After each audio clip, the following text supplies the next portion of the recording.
They said it would be the most beautiful wedding in the kingdom's history. A union not just of two hearts, but of two rival houses. The streets of Alvernia were decorated with golden banners, their edges catching the glow of 100 torches. Music drifted through the air, soft and elegant. The people whispered, "Maybe this will be the start of peace." Inside the grand hall, the bride, Princess Ilara, stood beneath a canopy of white roses, her dress shimmering like moonlight on water. Across from her, Prince Calin, the man she'd been promised to since childhood, smiled with the calmness of a soldier finally laying down his sword. But in the shadows, a figure watched, not smiling, not celebrating, waiting. Some would later swear they saw his hand slip into his coat. Some would say they saw the glint of steel. But no one spoke because no one wanted to believe that tonight could end in anything but joy. Then, just as the high priest began the vows, a loud crack echoed through the hall. It wasn't music. It wasn't fireworks. The first blood. The crack was followed by silence. Not the peaceful kind. The kind where even the air feels like it's holding its breath.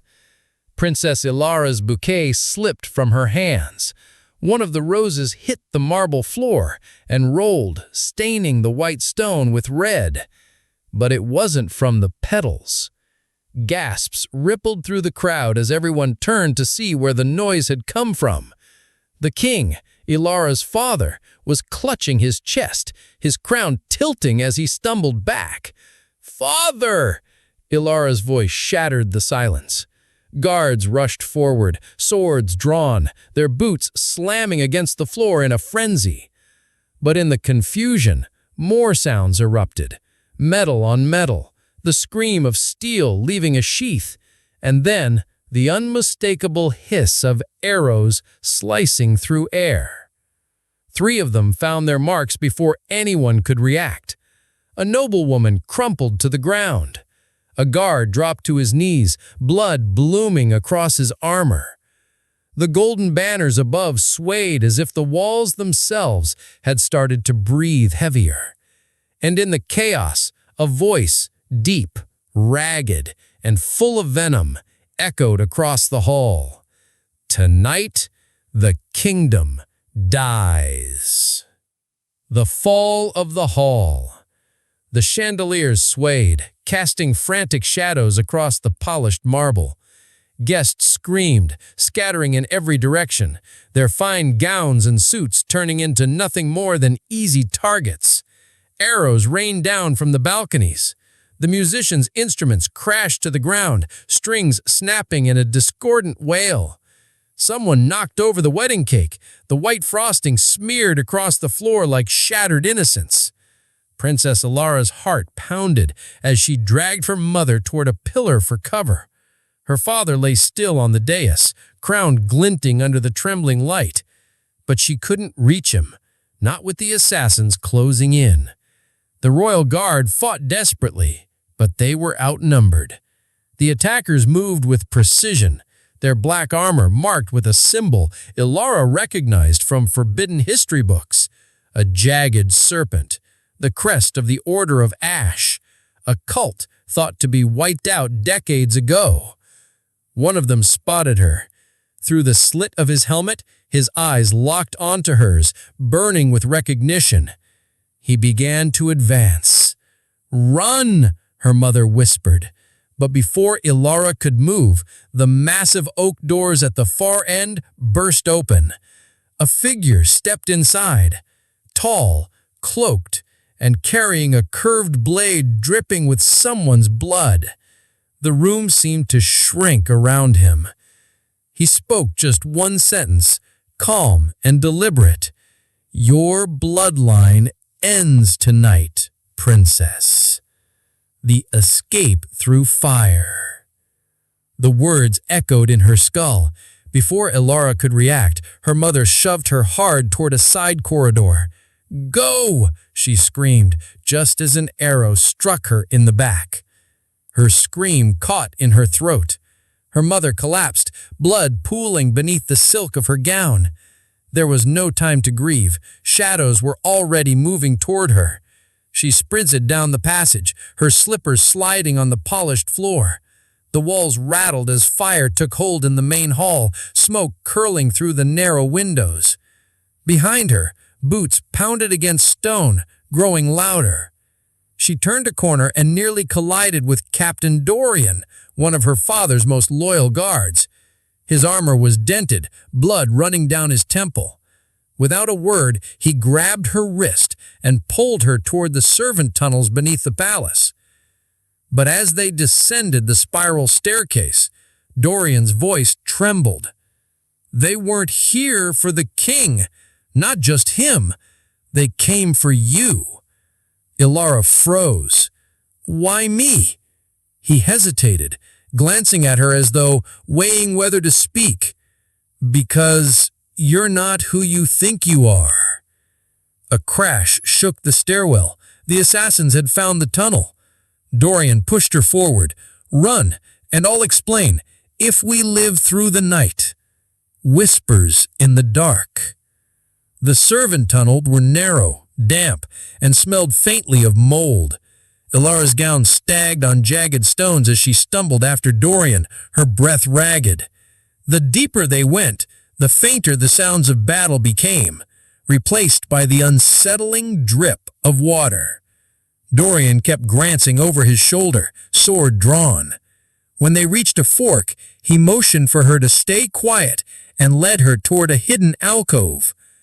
From there, they could hear voices, low, urgent, and close. Two men were speaking just around the corner. Their words were muffled, but Ilara caught fragments. The deal is done. She must not reach the harbor. The crown dies with her bloodline. Her pulse quickened. They weren't random assassins. This was a hunt, planned, deliberate, and aimed directly at her. Dorian's grip tightened on his sword hilt. They've been inside the palace for weeks, maybe longer. Then, more to himself than to her, God forgive me.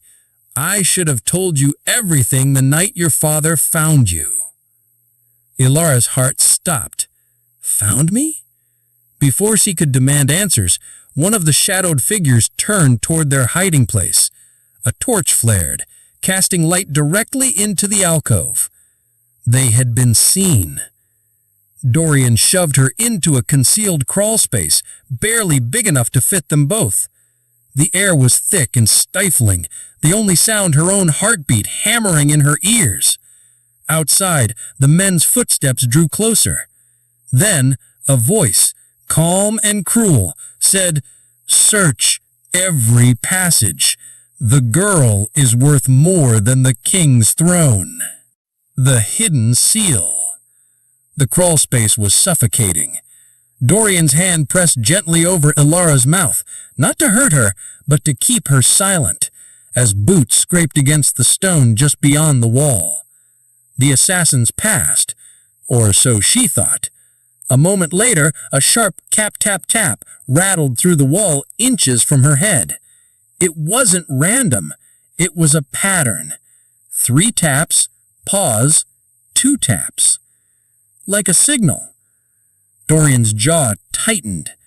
"That's not for us," he whispered, but his eyes said otherwise. When the footsteps finally faded, they crawled forward until the narrow stone corridor widened into a forgotten chamber. A thick layer of dust covered everything, except for a single stone in the floor, freshly disturbed. Ilara knelt, brushing the dirt away. Etched into the stone was a sigil, a serpent biting its own tail, surrounding a crown. She froze. This was the same symbol carved into her locket her father had forbidden her to wear. "Where did you see this before?" Dorian demanded. "In my locket, the one my father took away after my 10th birthday." Before Dorian could answer, the ground trembled. A distant roar echoed through the tunnels. Not human, not entirely animal. It was coming closer. Dorian grabbed her arm. "We're not alone down here. Move!" They sprinted into the blackness, as behind them the sealed stone shifted, and something began to push its way through. The blood debt.